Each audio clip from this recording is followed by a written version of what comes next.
Praise the Lord. Good morning मेरे प्रियो, मेरे भाई बहन। आज सुबह फिर से आपसे मिलना, इस वीडियो के द्वारा बातें करना और परमेश्वर के वचन को सुनाना और मेरे लिए एक सौभाग्य की बात है। और कल हम लोग ने देखा था कि यीशु मसीह का रहस्य आगमन में 10 बातें देखा।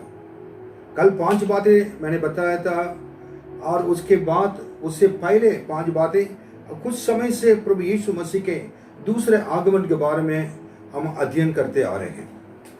कितने लोगों को यीशु मसीह के दूसरे आगमन के बारे में और इसको सीखने में, इसके बारे में जानने में अच्छा लगता है कि नहीं, मुझे मालूम नहीं है। क्योंकि जितना मैं जानता हूं, बहुत कम जगह पर कलीसियाओं में यीशु मसीह के दूसरे आगमन के बारे में और सिखाया जाता है।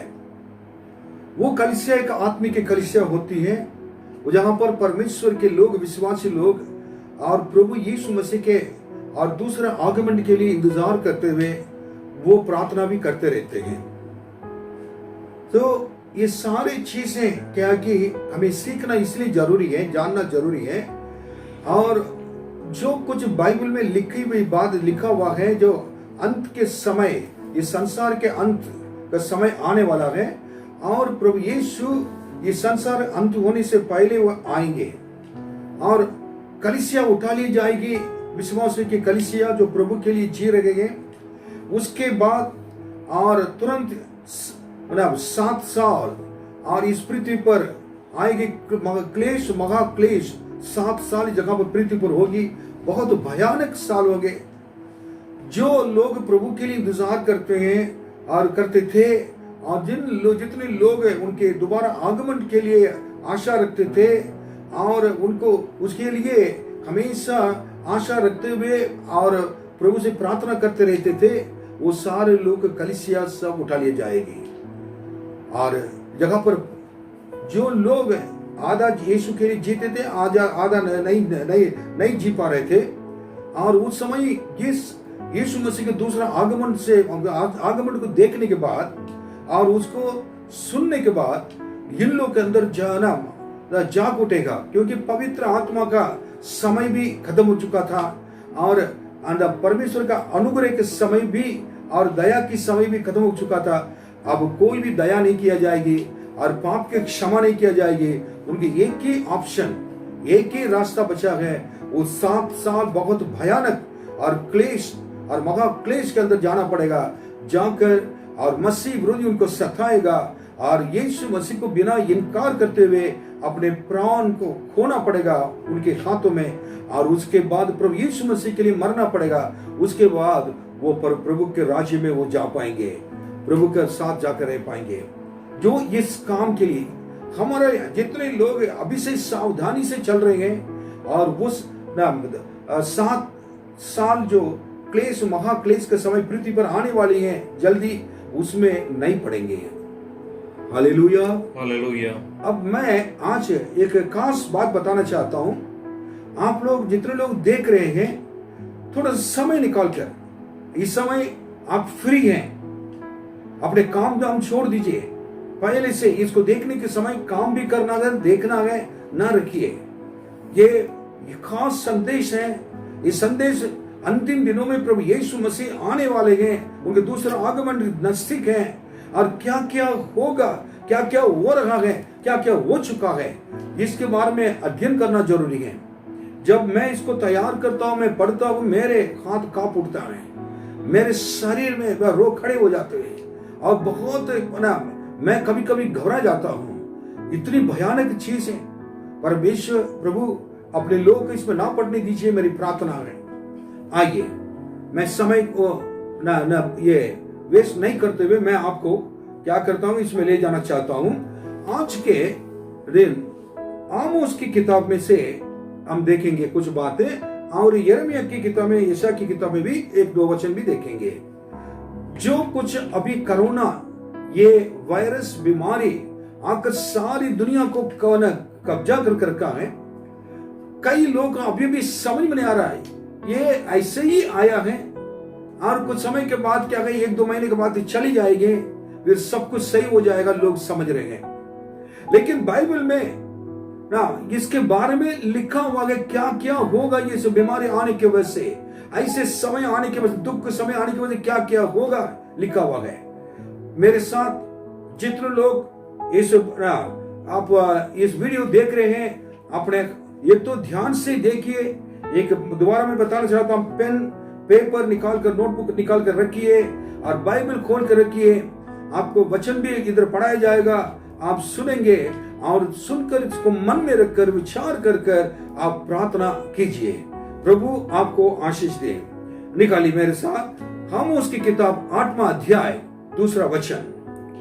उसने कहा, हे आमोस, और उसने कहा, हे आमोस, तुझे क्या देख पड़ता है? 1 मिनट, आमोस से भविष्यवक्ता के लिए परमेश्वर कह रहे कि ये आमोस तुम क्या देख रहा है? परमेश्वर ने कहा था। मैंने कहा धूप काल के फलों से भरी एक टोकरी। देखिए, धूप काल के ना फलों से भरी एक टोकरी। तब यहोवा ने मुझसे कहा, मेरी प्रजा इज़राइल का अंत आ गया है। मेरे प्रजा इज़राइल का अंत आ गया है। मैं अब उसको और न छोड़ूंगा, और मैं नहीं छोड़ूंगा, और मैं उनके पापों को क्षमा करूंगा। आप देखिए, एक बातों को जब आप समझ रहे कि परमेश्वर ने एक दर्शन दिखाकर ना आमोस भविष्यवक्ता को बता रहे, क्या देख रहे हो? धूप काल के फलों से भरी एक टोकरी। अब देखिए, सारी चीजें परमेश्वर जब भी कोई भी बात बताते हैं, इसका अर्थ होता है। और इज़राइल लोग एक फल है, उस फल को ज्यादा देर तक रखे रहेंगे तो क्या होगा? उसके बाद उसका वो सड़ना है, वो काफी देर तक नहीं रख पाएंगे। धूप में रहने वाली कोई भी फल कल क्या ऐसा जल्दी क्या में सड़ जाएगा, खराब हो जाएगा। परमेश्वर कह रहे कि मेरी प्रजा इज़राइल लोग के बारे में बताओ, अपने लोग के बारे में बता रहे कि उस समय उन्होंने कहा था कि इज़राइल लोग पाप करते थे, परमेश्वर के नजदीक नहीं थे और परमेश्वर से दूर जाते थे। परमेश्वर उनसे बहुत दुखित थे और क्रोधित थे। परमेश्वर के मेरी प्रजा इज़राइल का अंत आ गया है, मैं अब उनको और ना छोड़ूंगा। अदर तमिल बाइबल में, आदि बाइबल, दूसरी बाइबल में लिखा है कि I will not forgive them anymore, उनका कभी उनके पापों की क्षमा नहीं करूंगा। यह समय है, परमेश्वर हमारे पापों की क्षमा करने के लिए होता है। एक समय वो आने के बाद परमेश्वर अपने अनुग्रह के समय को और खत्म कर देते हैं, आगे पाप की क्षमा नहीं मिल सकती है। और प्रभु की सबसे बड़ी दुख की बात है, अब क्या किया है ये कहने के बाद इसका मतलब मेरे प्रजा के अंत हो गया, अंत आ गया है। क्या अंत मतलब क्या है? क्या क्या समय आ गया है, उसको एक्सप्लेन कर रहे हैं इसी किताब में। पढ़िए, 3 वचन पढ़िए। परमेश्वर यहोवा की वाणी है, परमेश्वर यहोवा की वाणी है। उस दिन राज मंदिर के गीत हाहाकार में बदल जाएंगे, और शवों का बड़ा ढेर लगेगा, और सब स्थानों में वे चुपचाप फेंक दिए जाएंगे। आपको मालूम है, राज मंदिर मतलब कलीसिया और भी चीजें। ये समय जब आ रहा है कि गीत राज मंदिर में गाने वाले गीत, हाहाकार, सारी चीजें बदल जाएंगे, बंद हो जाएंगे। आज कलीसिया बंद है, कोरोना बीमारी की वजह से कंप्लीट बंद हो गया है। कहां गीत है, कहां आराधना है, कहां लोग जय जयकार करते थे? कोई भी मंदिर में कहीं भी है, सब गीत बिल्कुल क्या है कि बंद हो गया है। कहीं भी क्या कोई गीत गाने वाला नहीं है, आवाज सुनाई नहीं देगा, और हर चीज में बदलाव आ गया है। अब मैं बताना चाहूंगा, और नीचे लिखा है कि और शवों का बड़ा देर लगेगा, इस बीमारी आने की वजह से, इस कोरोना आने की वजह से सारे कलीसिया बंद हो गए, गीत बंद हो गए, आराधना बंद हो गए, और हर चीज क्या गया, उस जगहों पर खुशियों की जगह पर मातम, खुशियों की जगह पर हाहाकार में बदल गया है। अब शवों को, जो लोग कोरोना के द्वारा मर गए थे, और कई लोग इस शव को क्या है कि और सब स्थानों में चुपचाप फेंक दिया जाएगी। मतलब चुपचाप, मतलब कि जब मर जाता है और कोरोना से उनके बच्चे, उनके माँ बाप के लिए, उनके परिवार के लिए बताया जाता है, लेकिन ना लाश दिया नहीं जाता है, शव को नहीं देते हैं, उसको चुपचाप से ले जाकर क्या करते हैं, और गड्ढे के अंदर फेंक कर उसके अंदर के बड़ा मिट्टी डालकर कर देते हैं सारी चीज को। और कोरोना बीमारी आ गया तो उसके बाद तो लाश उठाकर फेंकना है। मैं नहीं कह रहा हूं, बाइबल के वचन में, आमोस की किताब में परमेश्वर ने और एक दर्शन देके कह रहा है, क्योंकि परमेश्वर की वाणी यही है कि उस दिन ना राज मंदिर की गीत, कलीसिया में जो गीत आराधना होते थे, और वो चीज जितने गीत एक जगह मंदिर कोई भी हो, और कंप्लीट क्या कहेंगे, हाकार में बदल जाएंगे, और शवों की बड़ा ढेर लगेगा, अलेला लगेगा, और सब स्थानों में वे चुपचाप फेंक दिए जाएंगे। ये वो रखा है नहीं है, वो रखा है। अगर कोई हमारे इसमें बीमार होकर मर गया तो लाश को कोई भी देख नहीं सकते। घर वाले आखिर में जाकर अंतिम क्रियाक्रम तो करना है, उनको भी नहीं मिलेगा। यह कभी हुआ था इसी प्रकार, बाइबल में लिखा हुआ है, आकाश पृथ्वी टल जाएगी, परमेश्वर के वचन कभी नहीं टल सकती है। आमीन, आमीन। मेरे प्रियो, आपके आंखें खुल जाएं, आपके मन खुल जाएं, परमेश्वर के वचन में क्या लिखा है, क्या परमेश्वर वचन क्या कहता है। अभी तक दिल क्यों कठोर हैं? जो कुछ बाइबल में लिखा हुआ सारे चीज वचन पूरी हो रही हैं, अभी तक हम इसके बारे में कान बंद कर दिल को कठोर कर हम वचन को सुनने के लिए, देखने के लिए नहीं चाहते हैं। कब तक करते रहोगे? प्रभु यीशु ने जो कुछ कहा वही हो रहा है, वो जल्दी आने वाला है, हर बात के लिए अंत आ गया है। Hallelujah, hallelujah, hallelujah, hallelujah. और उस तीसरा वचन में दोबारा पढ़िए, शाऊल, ये पढ़ लिया तो हम लोग 8वां वचन पढ़िए, आमोस 8:8। क्या इस कारण भूमि न कपेगी? क्या उन पर के सब रहने वाले विलाप न करेंगे? यह देश सब का सब मिस्र की नील नदी के समान होगा, जो बढ़ती है फिर लहरें मारती है और घट जाती है। पहले हम लोग ने ये देखा, आज परमेश्वर के आराधनालय में सारे गीत बंद हो जाएंगे, आराधना बंद हो जाएंगे। वैसे ही आज है, सारे लोग रो रहे, कब खुलेगा, कब खुलेगा। दूसरी बात मैंने कहा कि और मरे हुए लाशों को, शवों को, और सब जहां पर फेंक दिया जाएगा। अर्थ यही है, इस कोरोना बीमारी के द्वारा जो कुछ हुआ, जो मरे हुए लोग को लाश फेंक दिया जाएगा। अब तीसरी बात मैं बताना चाहता हूं, क्या इस कारण भूमि ना कांपेगी? इस बीमारी के कारण भूमि मतलब क्या है? सारे देश संसार में ना कांपेगी, नहीं कांप रही है। अमेरिका देश हिल गया है। अमेरिका देश सबसे शक्तिशाली, one of the super power country in this world, लेकिन वो कांप गया, किसी से भी डरता नहीं था। अमेरिका के सामने सिर उठाकर बोलने वाला कोई नहीं, उनके पास इतना हथियार है, सारे देशों को अपने कब्जे में रखने के लिए चाहता है। लेकिन एक बीमारी, छोटी सी बीमारी ने उसको सारे देश को हिला कर रख दिया गया है। इंग्लैंड को हिला के रख दिया गया है, ऑस्ट्रेलिया को हिला के रख दिया गया है, सारे आसिया देशों को हिला के रख दिया गया है, और सारे यूरोप देश को भी क्या कर दिया, उसको भी क्या कर दिया कि उन्होंने हिला कर रख दिया है। कहां कौन बचा है? कौन बच सकता है? सारे भूमि में जितने लोग रहते हैं सब कांपती हैं। और क्या उन पर के सब रहने वाले, उन पर के सब रहने वाले विलाप न करेंगे?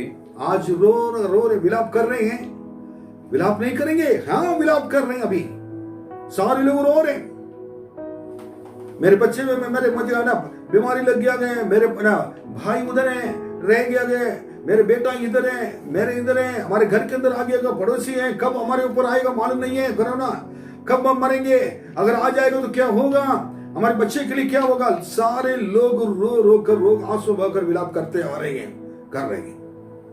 मैं आपसे कहना चाहता हूं, मैं नहीं कह रहा हूं, मेरा परमेश्वर के जीवित परमेश्वर के वचन कहता है, सारी भूमि क्या कहते उनसे डरते हैं, उन पर के सब रहने वाले विलाप न करेंगे। यही देश सबका सब मिस्र की नील नदी के समान होगा। मिस्र के नील नदी का मालूम है उसका हालत क्या हुआ था।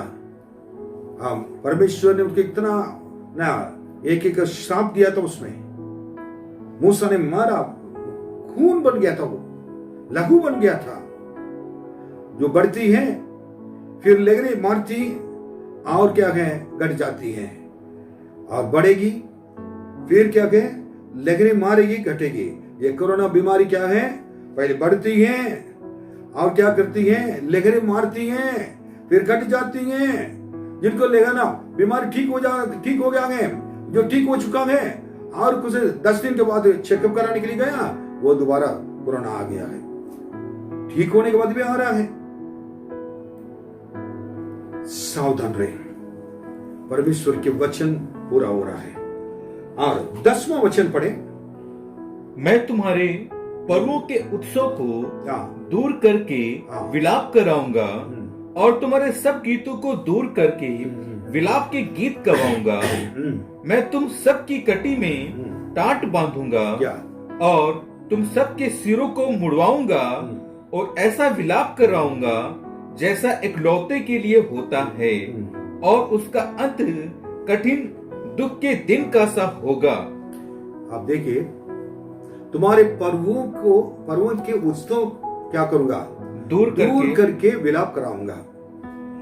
आप देखिए कितने पर्व है हमारे, रखिएगा कितने पर्व है, त्योहार है, ईस्टर, गुड फ्राइडे और क्या है, और सारी चीजें जो जितने गुड फ्राइडे, ईस्टर और भी जितने लैंड डे इसमें सब आता था, सारी चीजें क्या हो गई, पूरा बंद हो गया है।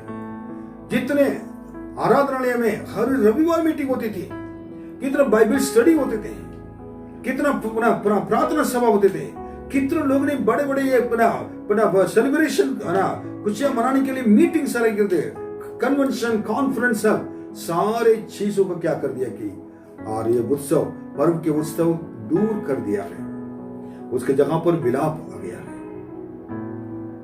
इतना पैसा खर्च करके इतने हर चीज को करके है, कितना है चर्च में जब होता है, चर्च में और हर रविवार, और जो लोग परमेश्वर लोग दान देते हैं, भेंट, दशवां, उसके द्वारा परमेश्वर के सेवक लोग के लिए, सेवकाई के लिए उसको खर्च होता था। लेकिन जब ये कंप्लीट बंद हो गया है, ये भी दिल के अंदर, लोग के अंदर परमेश्वर की सेवा नहीं हो पा रही है, विलाप, दुख। तो पास्टर ने मुझसे कहा, जो फोन पे बात कर रहे थे, उन्होंने कहा था कि मेरे कलीसिया के लोग ने ऐसे काम किया, आगे कर रहे हैं। जिस दिन कलीसिया बंद हुआ था कोरोना बीमारी की वजह से, उस समय से क्या गया, उन लोग ने हर रविवार को और एक विशेष भेंट जो कलीसिया में जैसे डालते हैं, उससे भी निकालकर, उसी तरह निकालकर वो अलग से रखते हैं, अपने दशवांश को अलग से रखते हैं। जब समय मिलता है आकर मेरे पास दे के चले आते हैं, अगर नहीं तो पास्टर ने कहा था कि आप रखे रहिए जमा कर, जिस दिन खुलेगा आप सारी चीज को लेकर खुशियों के साथ आकर अपने भेंट को, दशवांश को प्रभु के सामने चढ़ाइए। लेकिन उसके बीच में प्रार्थना कीजिए, क्योंकि हम इधर उधर जा नहीं सकते, यही एक कारण है। लेकिन अपने घर पे रहने के बाद हमको यह भी है, कलीसिया के जरूरतों को भी समझकर क्या करना है, हमें क्या उसके लिए प्रार्थना करना है। कोई भी कलीसिया हो, परमेश्वर की कलीसिया है, अपने अपने जो लोग इसको देख रहे, अपने अपने कलीसिया के लिए, उनके विश्वासी लोग भी एक काम करना है। अपने धन को वेस्ट ना करें, निकाल कर रखें, अपने दसवां निकाल रखें। समय आएगा आप उस सारे चीज को ला कर दें, ताकि परमेश्वर के ना भवन में भोजन वस्त्र क्या है हमेशा बन रह सके। Hallelujah, hallelujah. ताकि इसके द्वारा ही परमेश्वर के कार्य होना है। परमेश्वर के भवन खाली पड़ा रहेगा तो और कष्ट में जाएगा तो हम हमारे परिवार हम कैसे खुशी से रह पाएंगे। इस चीज को हम लोग हमेशा याद रखना है। मेरे विश्वास आप कोई भी कलीसिया को वो कैसे आपके कलीसिया आपके लिए एक महत्वपूर्ण है। आपके पास्टर के बारे में चिंता करना है और उनके लिए प्रार्थना करना है, उनकी आवश्यकता के लिए परमेश्वर के ऊपर हमेशा प्रतिदिन देकर आस लगाकर बैठे हुए परमेश्वर के दास के ऊपर दास के लिए और उनकी प्रार्थना करना, उनकी जरूरतों को पूरा करने के लिए प्रार्थना करना। अगर आपको परमेश्वर ने आशीष दिया गया, आपने आप सपोर्ट करते आ रहे, कलीसिया में एक अच्छे व्यक्ति आपके द्वारा परमेश्वर कर रहे, आप लगातार करिए, आप छोड़िए मत। आपका परिवार के लिए विशेष आशीष परमेश्वर देगा। और इस जगह पर आप देखिए कि सारे विलाप उत्सव सारे खत्म हो गया है। और इस चीज को मैं बता कितने पूरा कंप्लीटली और संडे मीटिंग, रविवार की मीटिंग और सारे त्योहार बंद है, विलाप है, लोग रो रहे हैं। कलीसिया नहीं चाह पाते तो बहुत उनको दुख लगता है, मुझे भी दुख लगता है। लेकिन हम नहीं कहते हैं, परमेश्वर ने पहले से लिख रखा है, अंत यीशु मसीह आने से पहले ये भी एक चिन्ह होंगे। जितने में आते कहते अगर यीशु मसीह दोबारा दूसरा आगमन के पहले दोबारा यीशु आने वाले हैं, उससे पहले ये सब कुछ होना है और वो रखा गए, वो चुका है इसको। ठीक है, 8:11 पढ़िए क्या लिखा है। परमेश्वर यहोवा की यह वाणी है, परमेश्वर के यहोवा की वाणी है, देखो ऐसे दिन आते हैं, ऐसे दिन आते हैं। अभी तो एक दिन आ चुका है कोरोना का, जो मैंने बताया था सब कुछ हो चुका है, वो रहा है। और ऐसे दिन आने वाले हैं, आएंगे जब मैं इस देश में महंगी करूंगा, मैं इस देश में क्या महंगी करूंगा, और उसमें ना तो अन्न की भूख और ना पानी की प्यास होगी, परंतु यहोवा के वचनों के सुनने ही की भूख प्यास होगी। आप जिसको थोड़ा सोचिए। फिर ठीक है, इस जगह पर मैं इसको बताऊंगा। देखो ऐसे समय आ रहा है, और जब मैं इस देश में क्या करूंगा, महंगी करूंगा। मतलब क्या है, एक अकाल पड़ने वाला है, हर चीज के दाम बढ़ जाएगी। आज देखिए दूध से लेकर एक सामान दुकान में जाकर पहले तो खड़े रहना पड़ता है दूर से, उसके साथ अगर मिलेगा तो एक ब्रेड जो 20 रुपया का मिलता था 40 रुपया बोलते हैं। और ये कहाँ गरीब लोग के पास कहाँ पैसा है, गांव में रहने वाले लेबरर्स के पास ना, मजदूर लोग के खातों में कहाँ पैसा है। कितना दुखित होंगे, कितना रोते होंगे। कभी हम लोग खाने से पहले हमारे देश में रहने वाले गरीब लोग के बारे में नहीं सोचा, कभी हम लोगों ने सोचा। कई लोग आकर पास्टर के पास आकर अपने कलीसिया के पास आकर कहते हैं मुझको प्रभु ने आशीष दिया कि पास्टर ये ले लीजिए, इसको जिनको चाहिए जो जरूरत है वो उनको दे दीजिए। क्या मेरे पास आकर एक ब्रदर ने कहा हम लोग के पास कुछ भी नहीं है, मेरे पड़ोसी हम लोग को मदद कर रहे हैं। हम लोग रहते हुए अगर उनके पड़ोसी मदद कर रहे हैं जो प्रभु को नहीं जानते हैं, दुख की बात है। ये कभी नहीं बोलना पास्टर आपको क्या जरूरत है, क्या चीज है हमें बताइए। मैं आपके अच्छे दिल के लिए मैं धन्यवाद देता हूं, अच्छे दिलों के लिए धन्यवाद देता हूं। लेकिन इससे बढ़कर प्रभु आपको जो कहता है, मन में डालता है, उसको लाकर आप करिएगा। बाकी हमको मालूम है क्या करना है। प्रार्थना के साथ क्या करेंगे, लोग को मदद कर सकते हैं, परमेश्वर की सेवा कर सकते हैं। ये देश में मैं करूंगा, उसमें ना तो अन्न की भूख है, अभी तो क्या है कि खाना भी नहीं मिल रहा है। लेकिन बाइबल इसी के बारे में नहीं कह रही है, अन्न के वाले का खाने के बारे में नहीं कह रही है, पानी के बारे में नहीं कह रही है। ये तो हो रहा है, लेकिन परंतु और यहोवा के वचनों के सुनने की भूख प्यास होगी। परमेश्वर के वचन को सुनने के लिए तरसेंगे। कई लोगों के पास दिल है ही नहीं लग रहा मुझको। कभी कभी मैं सोचता हूं उनका बाइबल के वचन को सुनने के लिए टाइम नहीं है।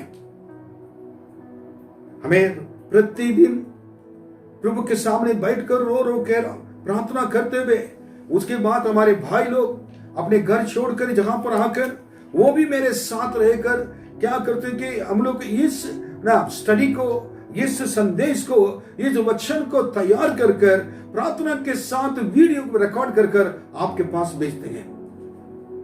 करेक्ट समय सुबह आपको मिल जाए। अगर इतना मिलने के बाद परमेश्वर के वचन आपके पास आ रहा है, लेकिन आपको क्या करना चाहिए?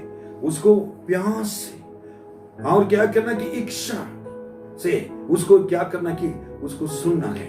मैं एक घर भी गया हुआ था, उस घर पे एक टीवी रखा हुआ था। उन्होंने कहा पास्टर इस टीवी में हम लोग देखते हैं प्रति डेली ना।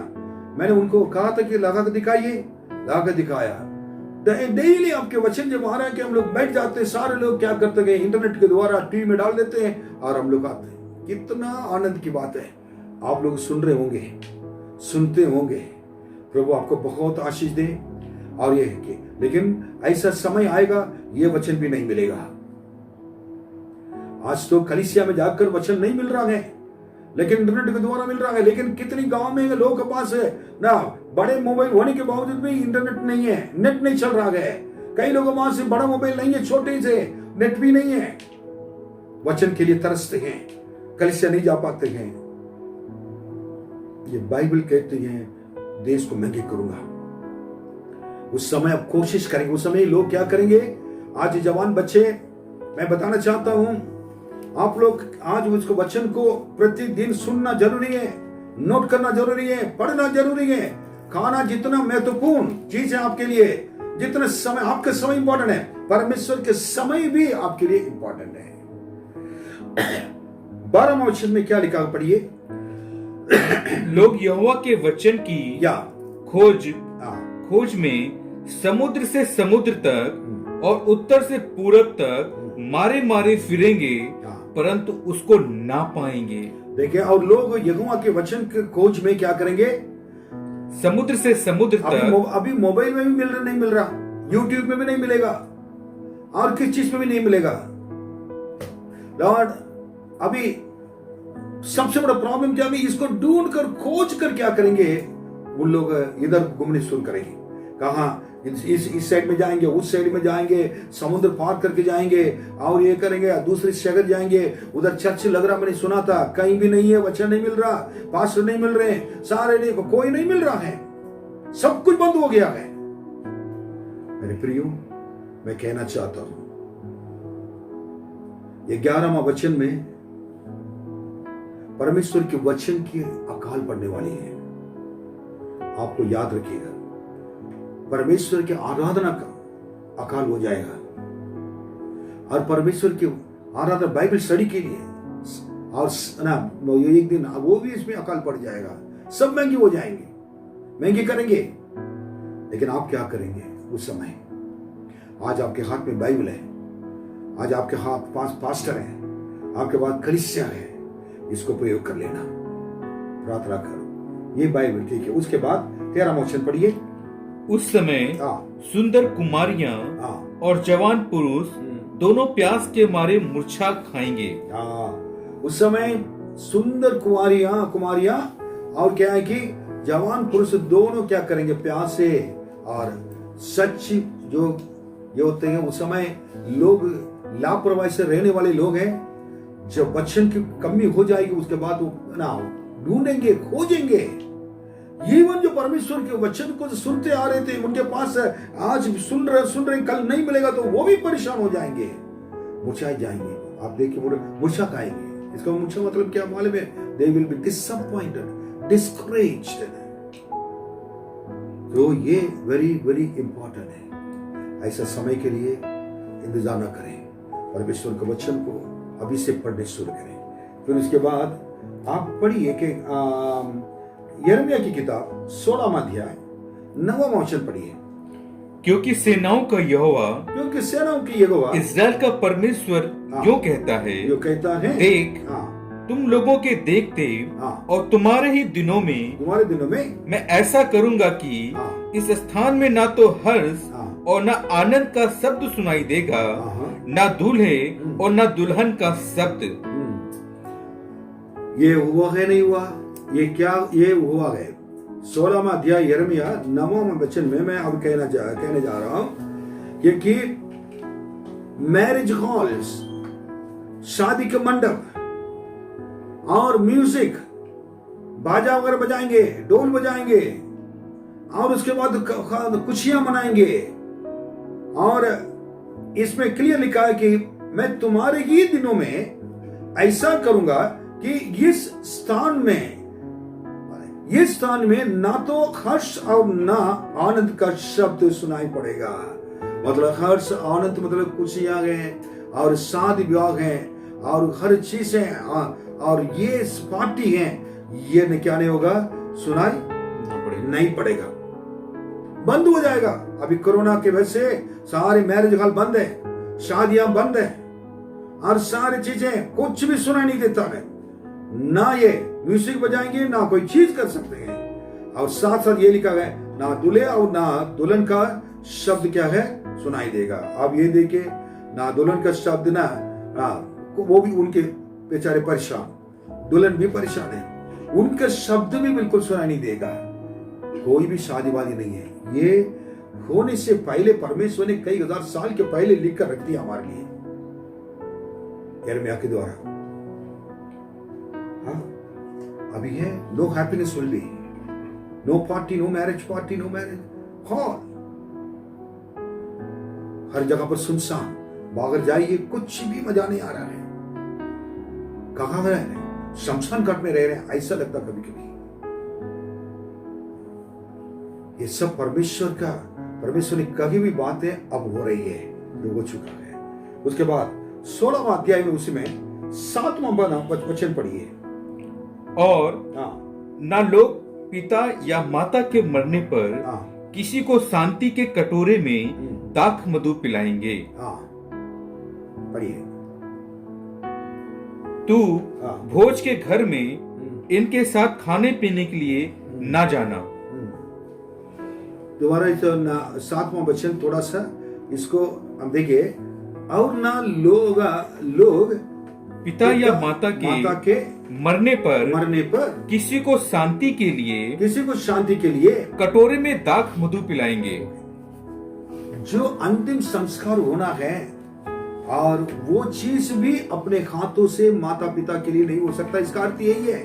8वां वचन, तू भोज के घर में इनके साथ खाने पीने के लिए न जाना। वो जगह पर आपको वो मिलेगा ही नहीं, कहां जाएंगे। जेवना के घर में उनके साथ खाने पीने के लिए बिल्कुल नहीं, कोई भी चीज नहीं होगा। मरने के बाद कोरोना में कोई मरते हैं इस समय और लाश घर पे नहीं लाता है, उनके केवल बताते हैं मर गया है। उसके बाद कोई जाकर क्या करते हैं, फेंकते हैं, क्या करते हैं, उनके अंतिम संस्कार कुछ करना हो उसको भी अलाउ नहीं करते हैं। कितनी दुख की बात है। ये यीशु मसीह दोबारा फिर से आने का एक संकेत, एक अंतिम समय का एक चिन्ह है। फिर इसके बाद 15:7 पढ़िए। मैंने उनको देश के फाटकों में सूप से फटक दिया है। उन्होंने कुमार को नहीं छोड़ा, इस कारण मैंने अपनी प्रजा को निर्वंश कर दिया और उनका नाश भी किया है। लोगों के पापों के वजह से परमेश्वर इतने क्रोधित थे। अगर मन फिराने के लिए परमेश्वर ने अपने वचन के द्वारा, लोगों के द्वारा, पास्टर के द्वारा, सेवक लोगों के द्वारा ये संसार में जाकर कई बातें बताने के लिए, सुसमाचार सुनाने के लिए कहा। लोग ने, जितने लोगों ने सुनकर उन्होंने प्रभु यीशु के लिए अपने जीवन को समर्पित किया, उनके लिए धन्यवाद। ये पूरे संसार परमेश्वर के द्वारा रचा हुआ है। हम उनके हाथों की सृष्टि हैं। हमने पाप कर करके परमेश्वर से अलग हो गए थे, लेकिन परमेश्वर हमसे प्रेम करने की वजह से इंसान के रूप में ये संसार में आकर आपको हमको बचाने के लिए और अपने प्राण क्रूस पर जाकर हमारे पापों की क्षमा के लिए प्रभु ने दिया था। प्रभु ने अपने प्राण देने के बाद तीसरे दिन जी उठकर आज भी जीवित परमेश्वर के रूप में रहते हैं। लेकिन परमेश्वर के आज में सबसे बड़ा दुख है और क्रोध ये कि लोग मेरे बातों को नहीं माना और उनके सुसमाचार, इसलिए प्रभु यीशु मसीह ने आकर संसार में मरे ताकि उस सुसमाचार को दूसरों के बताएं। लोगों के अंदर जो आशा रहित लोग के अंदर एक आशा उत्पन्न हो जाए। लेकिन आज सबसे बड़ी दुख की बात है, लोग ना प्रभु को जानने के लिए नहीं चाहते हैं, लेकिन परमेश्वर के दिया हुआ एक समय है वो खत्म हो रहा है। इसलिए यीशु अपने वचन के कहने के अनुसार उनका आना ही तो आना है, फिर से एक बार आना है, और यीशु का दूसरा आगमन होना ही होना है इस पृथ्वी पर। ये तभी लोगों को इसके बारे में बताने के बाद भी उससे पहले दुनिया की सारे अंत के चिन्ह दिखाई देगा, और इसमें ये चिन्ह भी है। और मैं आकर क्या करूंगा, और उनके बना अनाथ छोड़ दूंगा, और उनके बच्चों को क्या करूंगा, माँ बाप से अलग कर दूंगा उनके अंदर। इसके मतलब क्या है कि बच्चे माता पिता को खोएंगे, माता पिता बच्चे को खोएंगे, और एक दूसरे को खोते हुए इस संसार में बहुत बड़ी को विलाप होगी। याद रखना है, ये अंतिम समय है। आज देख रहे कि कितने लोग के बच्चे मर गए, अपने बच्चे मर गया, माँ टीवी पे रखकर रो रही है, बच्चे को लेकर इधर उधर गई थी, आखिर में कोई अस्पताल में लेने वाला नहीं है, कोई ले जाने वाला नहीं है, और बच्चा मर गया। वो लाश को सुबह से लेकर शाम तक अपने हाथों में लिए हुए, और माँ आंसू के साथ घूमते फिरते रहते थे। ये हमारे देश में, इस देश में इसी प्रकार हो रहा है। मनुष्य के अंदर एक प्रेम नहीं है, दिल नहीं है, लगता है दया नहीं है, बड़े बड़ा बनकर रहते हैं, छोटे छोटे बनकर रहते हैं, कोई भी एक दूसरे के अंदर बीच में एक प्रेम नहीं है। हमारे देश के निवासी हैं, हमारे भाई बहन, समझने वाला कोई व्यक्ति संसार में नहीं है, इस देश में नहीं है। परमेश्वर कैसे खुश होंगे? ये प्रभु यीशु ने जो कहा वही हो रहा है। उसके बाद आखिरी में मैं खत्म करने जा रहा हूं, और यशायाह नबी की किताब 26वां अध्याय 20वां वचन पढ़े। हे मेरे लोगों, आओ अपनी अपनी कोठरी में प्रवेश करके किवाड़ों को बंद करो, थोड़ी देर तक, जब तक क्रोध शांत न हो तब तक अपने को छिपा रखो। मैं बताना चाहूंगा कि अंतिम समय परमेश्वर आखिर में क्या कह रहे हैं। अपने अपने कमरे के अंदर प्रवेश करो, मेरे भाई मेरे बहन, अपने मेरे घर के अंदर रखो, जाकर अपनी कोठरी बंद करो, अपने कमरा बंद कर अपने आप को छिपा लो, प्रभु के सामने कहे, प्रभु आपने जो कुछ कहा सब कुछ लिखा हुआ आ गया है, लिखी हुई चीज अभी हो गया है, वो रखा गया। हम बहुत बड़े भयानक दिन आने वाला है। इस देश को बचाइए, हमारे देश को बचाइए प्रभु जी, हमारे लोग को बचाइए, हमारे लोग तैयार हो जाएं, इस चिन्ह को देखकर लापरवाही से ना जिए, उनके लिए एक रास्ता प्रभु जी खोलिए। हमारे देश को और एक चांस दीजिए, और एक मौका दीजिए, और इस संसार के लिए और एक मौका दीजिए, ताकि ये पूरे संसार उद्धारकर्ता यीशु को जाने, उनके प्रेम को जाने, समझे, अपने जीवन को और समर्पित करें, यीशु ही प्रभु कहकर जानकर उनका अपने मन में विश्वास करते हुए ग्रहण करें, वो आपके संतान बन जाए, जब कभी नाश नहीं होंगे। आपने कहा था कि जो कोई मुझ पर विश्वास करेगा कभी नाश नहीं होगा। ये यीशु सबसे प्रेम करता है। 11वां वचन 2, यशायाह नबी की किताब 2 अध्याय 11वां वचन, आखिरी वचन पढ़कर खत्म करेंगे। क्योंकि आदमियों की घमंड भरी आंखें, जो अंतिम दिनों में जो होने वाली चीजें, आदमियों की घमंड भरी आंखें नीचे की जाएंगी, और मनुष्य का घमंड दूर किया जाएगा, मनुष्य का घमंड दूर किया जाएगा, और उस दिन केवल यहोवा ही ऊंचे पर विराजमान रहेगा। आप देखने जा रहे हैं जितने लोग आज घमंड भरे, पैसे की वजह से, संपत्ति की वजह से, अपने पद के वजह से घमंड भरी आंखों से चलते रहते हैं। एक दिन प्रभु यीशु आने के समय और सारे नीचे किए जाएंगे, मनुष्य का घमंड दूर किया जाएगा। अब और उस दिन केवल यहोवा परमेश्वर यीशु ही और उनके नाम ऊंचा किया जाएगा। वो यहोवा ही ऊंचे पर विराजमान बनकर रहेगा। Hallelujah, hallelujah. अब यीशु ही विराजमान रहेगा। सारे आदर, सारे महिमा, सारे सना, आदर, महिमा, सब कुछ हमारे महान परमेश्वर के लिए हो जाए, मिल जाए। अब यीशु की महिमा हो, पिता परमेश्वर की महिमा हो, पवित्र आत्मा की महिमा हो। मेरे प्रियो, वचन के अनुसार कई भी बातें सब पूरी हो रही हैं। और आइए हम प्रार्थना करेंगे और वचन के ज्ञान के, प्रभु जी वचन के ज्ञान से मुझे भर दीजिए, ऐसे की प्रार्थना करें। जो आज जो आमोस से, यिर्मयाह से, यशायाह से मैंने सिखाई बातों को ना भूलें, जो हुआ है उसी को मैंने वचन से निकाल कर आपको दिखाया है। पिता परमेश्वर, आपके हाथ में आपके बच्चों को सौंप देंगे।